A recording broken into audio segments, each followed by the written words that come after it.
4월 16일 수요일 하나님 말씀 마가복음 14장 32절부터 42절입니다.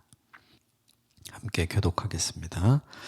그들이 겟세마네라 하는 곳에 이르매 예수께서 제자들에게 이르시되 내가 기도할 동안에 너희는 여기 앉아 있으라 하시고 베드로와 야고보와 요한을 데리고 가실새 심히 놀라시며 슬퍼하사 말씀하시되 내 마음이 심히 고민하여 죽게 되었으니 너희는 여기 머물러 깨어 있으라 하시고 조금 나아가사 땅에 엎드려 될 수 있는 대로 이때 자기에게서 지나가기를 구하여 이르시되 아빠 아버지여 아버지께는 모든 것이 가능하오니 이 잔을 내게서 옮기시옵소서. 그러나 나의 원대로 마시옵고 아버지의 원대로 하옵소서 하시고 돌아오사 제자들이 자는 것을 보시고 베드로에게 말씀하시되 시몬아 자느냐?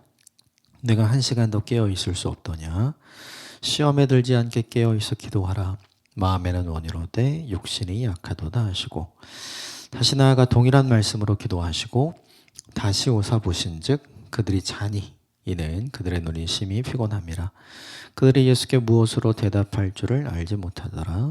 세 번째 오사 그들에게 이르시되 이제는 자고 쉬라. 그만 되었다. 때가 왔도다. 보라 인자가 죄인의 손에 팔리느니라. 일어나라 함께 가자. 보라 나를 파는 자가 가까이 왔느니라. 아멘. 이것은 하나님의 말씀입니다. 오늘 본문은 이제 어제 본문에 이어서 감람산 겟세마나에서 기도하시는 예수님의 이야기가 등장합니다. 우리가 잘 아는 본문이지만 그래도 본문을 몇 가지 부분 좀 자세히 보면서 우리에게 적용해 보도록 하겠습니다. 먼저 32절, 33절, 34절까지 읽읍시다. 32절부터 34절 시작.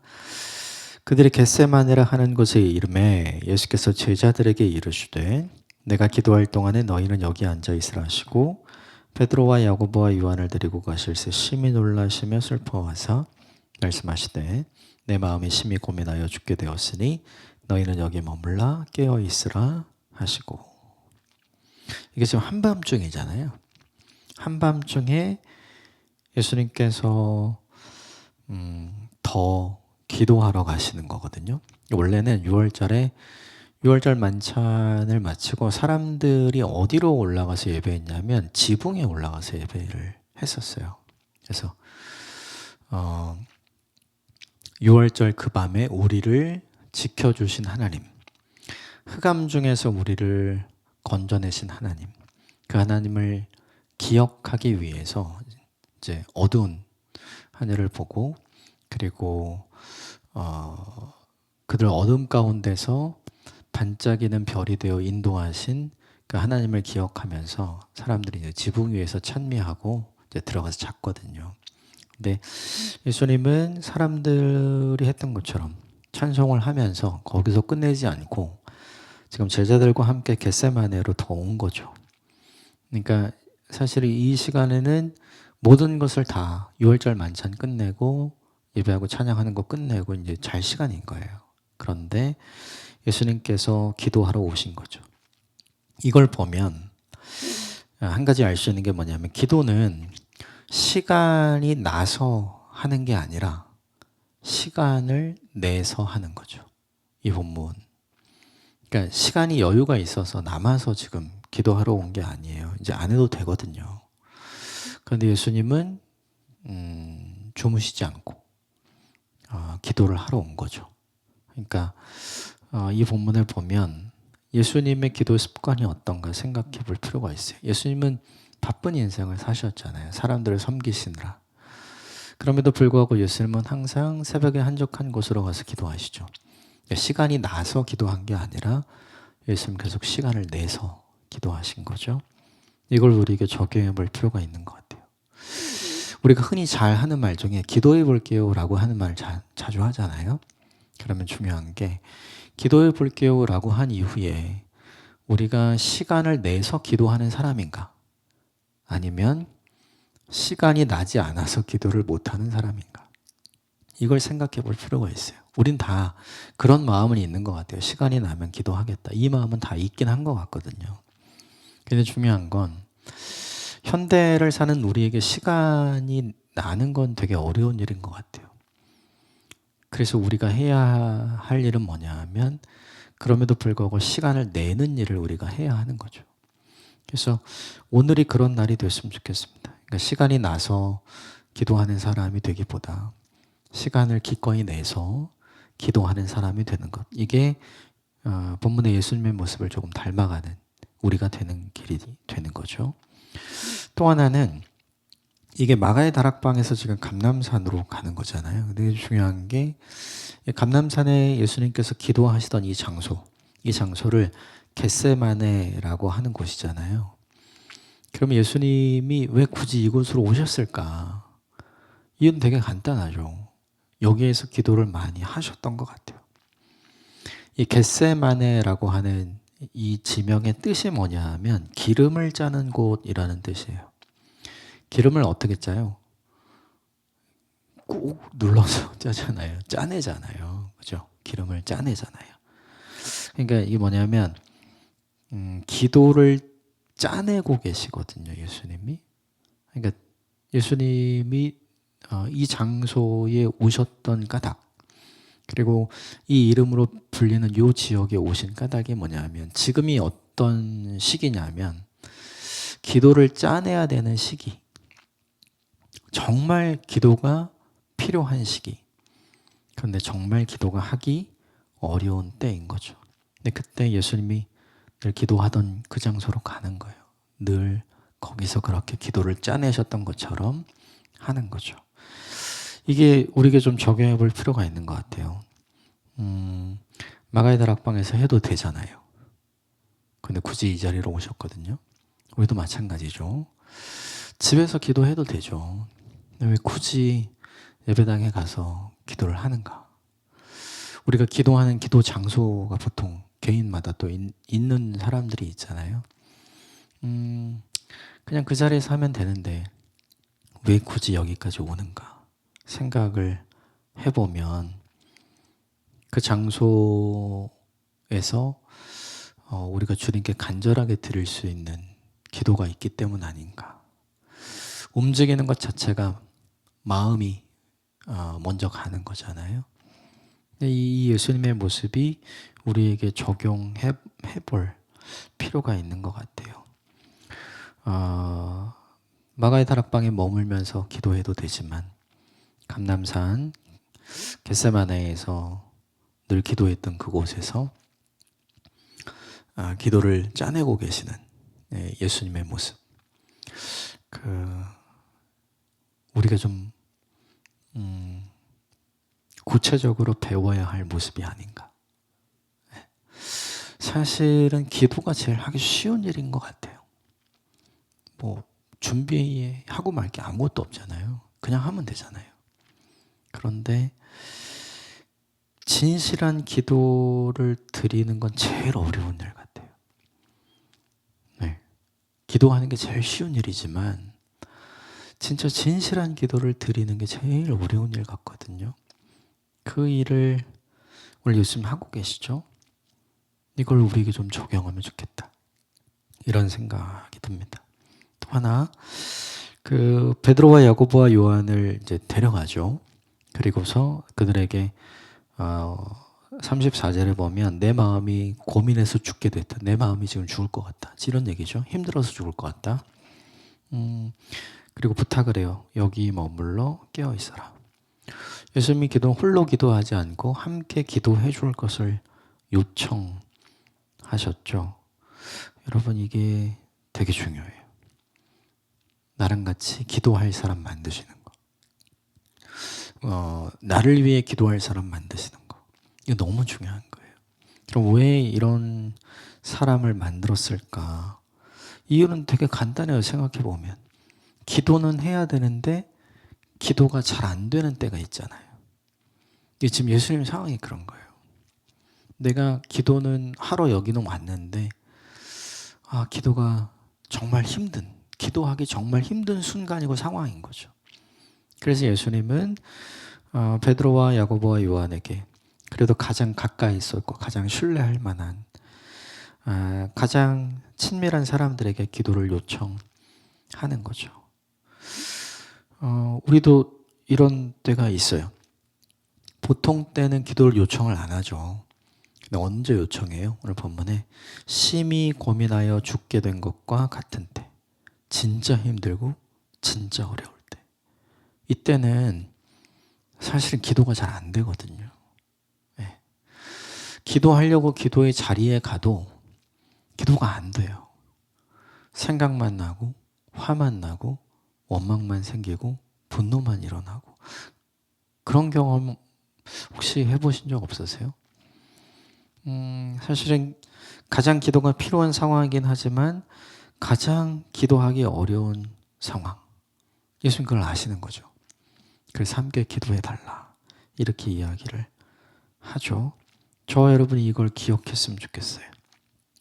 우리도 기도가 가장 필요한 때라고 생각이 들지만 기도가 제일 안 되는 때가 있거든요. 그때 우리가 해야 할 두 가지 일은 기도의 자리로 가는 거예요. 네. 그리고 또 하나는 나를 위해 함께 기도해 줄 기도의 동역자를 만드는 일. 이게 중요하다. 35절 36절 같이 볼까요? 시작. 조금 나아가서 땅에 엎드리어 될 수 있는 대로 이때가 자기에게서 지나가기를 구하여 이르시되 아빠 아버지여, 아버지께는 모든 것이 가능하오니 이 잔을 내게서 옮기시옵소서. 그러나 나의 원대로 마옵시고 아버지의 원대로 하옵소서 하시고. 이게 예수님의 기도죠. 예수님의 기도의 시작은 청원이에요. 이 잔을 내게서 옮기시옵소서. 하고 싶은 얘기를 하는 거죠. 나한테 필요한 얘기 하는 거고 내가 원하는 걸 얘기하는 거예요. 청원. 그래서 뭐뭐 해주세요. 뭐뭐 해주세요. 그죠? 간혹 이제 이런 분들이 있어요. 하나님께 이제 좀 이 청원의 기도를 그만해라. 뭐 해주세요. 뭐 해주세요. 뭐 해주세요. 그 어린아이들이 하는 기도 아니냐. 그러니까 이제 그런 기도는 이제 좀 그만하자. 뭐 의도는 좋은 건 알겠어요. 이제 왜 그런 말씀을 하시는지는 알겠는데 예수님의 기도의 시작이 그거잖아요. 청원. 예수님이 지금 어느 때예요? 지금 죽기 직전이잖아요. 그죠? 그러니까 청원의 기도를 안 하는 게 좋은 거냐, 꼭 그렇게 생각하실 필요는 없을 것 같아요. 우리가 하나님 나라 가기 전까지 이 청원의 기도를 할 수 있는 건 사실 특권이거든요. 뭐 36절에 보면 아빠, 아버지요 이렇게 부르죠. 이 청원의 기도를 들으시는 대상이 내 아버지이시기 때문에 청원 전혀 문제 없는 거예요. 자녀됨의 특권이잖아요. 자녀가 부모에게 요청하고 원하고 내가 바라고 원하는 걸 이야기하는 거. 그것은 자녀됨의 특권이잖아요. 그러니까 그냥 이렇게 생각하시면 좋을 것 같아요. 하나님 나라 가기 전까지 이 청원의 기도는 우리가 할 수 있는 특권이다. 그냥 하세요. 예, 원하는 거 말씀하시고 필요한 거 이야기하시고 이건 사실 좋은 거예요. 근데 이제 우리에겐 요거만 있으면 안 되고 이제 그 다음이 우리에게도 있는 게 중요하죠. 예수님의 기도의 마무리는 수용이에요. 이렇게 돼 있죠. 그러나 나의 원대로 마시옵고 아버지의 원대로 하옵소서. 처음에 얘기했던 것은 나의 원대로 청원이었거든요. 그렇게 기도한 거죠. 그런데 끝에는 어떻게 되어 있냐면 그러나 아버지의 원대로 하게 해 주십시오. 주님의 뜻이 뭔지를 알고 기도를 시작한 거죠. 사실 이 기도는 무르기 위해서 한 거예요. 내가 힘들어서. 그래서 청원으로 기도를 시작을 한 건데 그 기도를 하면서 정신이 드는 거죠. 기도를 하면 할수록 하나님을 설득해야 될 것이 아니라 하나님 내게 말씀하신 걸 내가 수용해야 되는구나. 그러니까 예수님의 이 기도를 통해서 예수님은 하나님이 내게 원하시는 것이 무엇인지를 분명하게 아는 거죠. 그리고 그것을 수용해요. 기도를 하는 사람은 잘합니다. 기도를 하는 사람은 변화하고 기도를 하는 사람은 성숙해요. 다 내 걸로 시작하는 거예요. 나 중심으로 시작하는 겁니다. 근데 기도를 하다 보면 이것이 하나님 중심으로 바뀌어요. 하나님께 필요한 것, 하나님이 원하시는 것을 수용하게 되는 거죠. 이게 마치 뭐랑 똑같냐면 어린아이들은 다 자기 중심으로 자기가 원하는 걸 요청하잖아요. 이거 주세요, 이거 주세요, 저거 해주세요. 그런데 이 아이가 장성해서 크면 어떻게 돼요? 똑같이 부모에게 이것 주세요 이거 하지만 그것만 하지 않잖아요. 뭘 원하세요? 드디어 부모가 자녀에게 원하는 걸 듣죠. 그리고 더 장성한 사람은 그의 부모보다 더 품이 커진 자녀는 어떻게 해요? 자기가 설사 그걸 원하지 않아도 자기가 설사 그걸 하기 싫어도 하죠. 왜요? 부모가 원하는 것이라 기꺼이 그걸 해드리는 거잖아요. 여러분 이게 장성했다는 증거죠. 컸다는 증거죠. 오늘 예수님의 기도의 모습에서 보이는 게 이거죠. 우리 기도가 어느 지점에 머물러 있는가를 생각해 보는 건 되게 중요해요.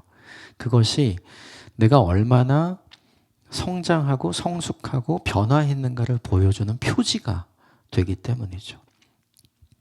끊임없이 하나님을 설득하고 있다면, 그래서 청원의 기도를 계속하고 있다면, 이것만 하고 있다면, 그렇죠? 우리는 아직 더 커야 하는 존재이다. 그걸 하지 말라는 얘기가 아니에요. 그건 계속해야 돼요.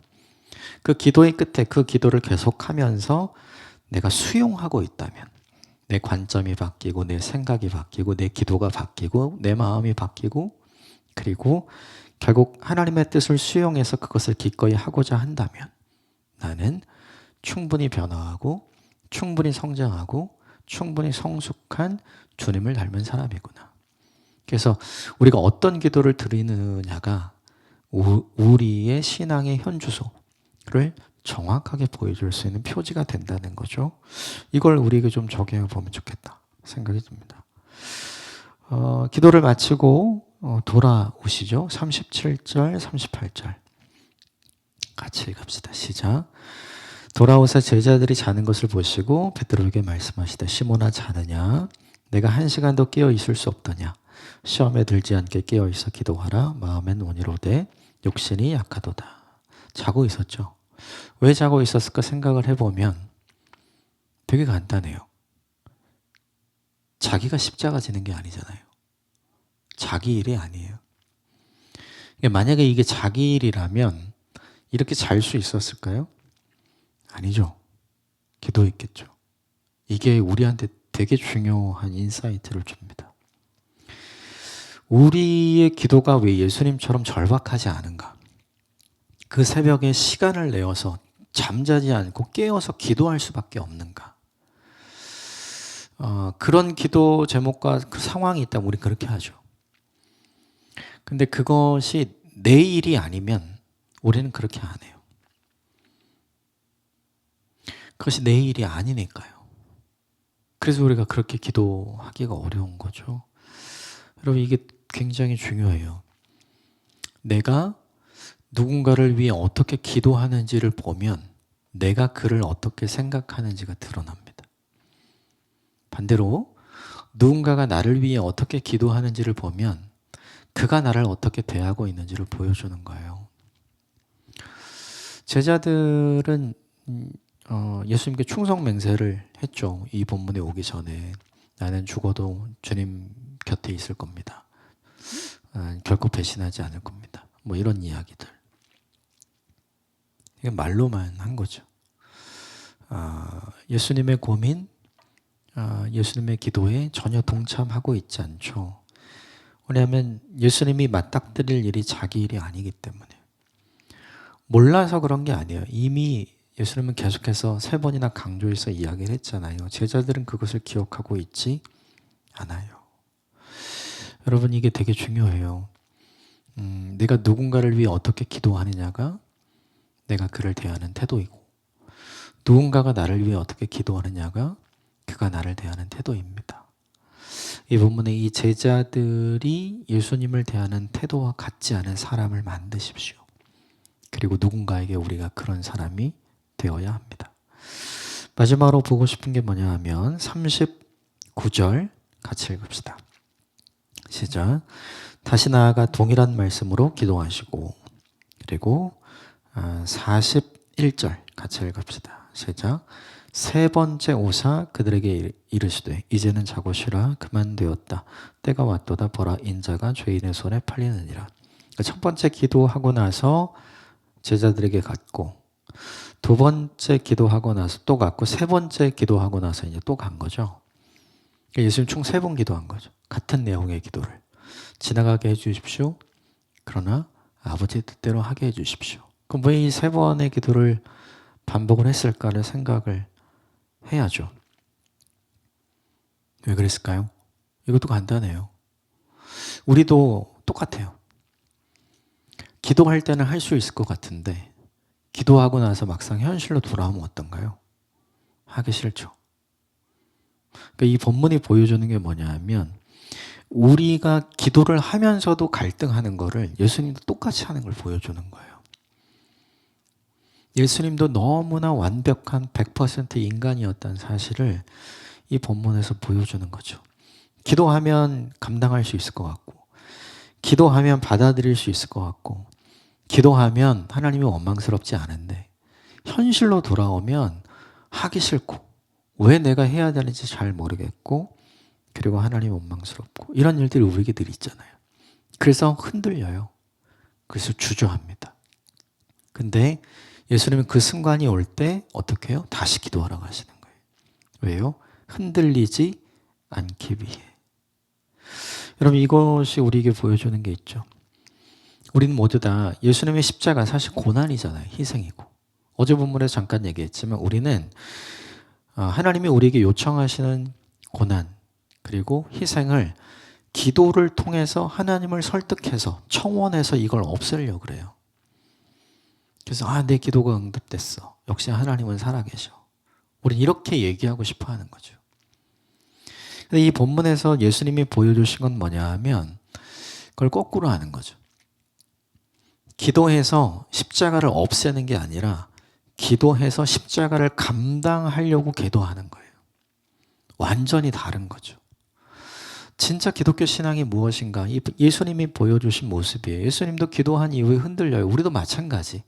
그럴 때 우리는 어떻게 해요? 내가 흔들리는 거 보니까 내 마음이 평안하지 않은 거 보니까 내가 불안한 거 보니까 이건 하나님 뜻이 아닌 모양이다. 그리고 우린 덮고 일어서 딴 내 갈 길 가잖아요. 근데 예수님은 그게 아닌 거죠. 흔들리고 다시 고민이 되니까 다시 기도의 자리로 가는 거예요. 여러분, 기도가 없는 순종은 없어요. 십자가는 기도로 감당하는 거죠. 이 본문이 보여주는 중요한 메시지가 이건 것 같아요. 기도에서 나의 십자가를 없애는 게 아니라 기도함으로 나의 십자가를 감당하는 것이다. 그래서 예수님 반복해서 같은 기도를 하시잖아요. 저는 오늘 하루가 이것을 하는 날이 되었으면 좋겠습니다. 우리에게도 개인에게 주신 인생의 십자가가 있잖아요. 우리가 그 십자가를 감당하게 해달라고 기도해 왔는지 십자가를 없애달라고 기도해 왔는지 생각해 보는 하루가 됐으면 좋겠고, 기도를 통해서 십자가를 없애는 삶을 사는 것이 아니라 오히려 기도를 통해서 하나님이 내게 나를 믿고 맡겨주신 십자가를 감당하는 오늘 하루 그리고 우리 인생이 되기를 주님의 이름으로 축복합니다. 함께 기도하겠습니다.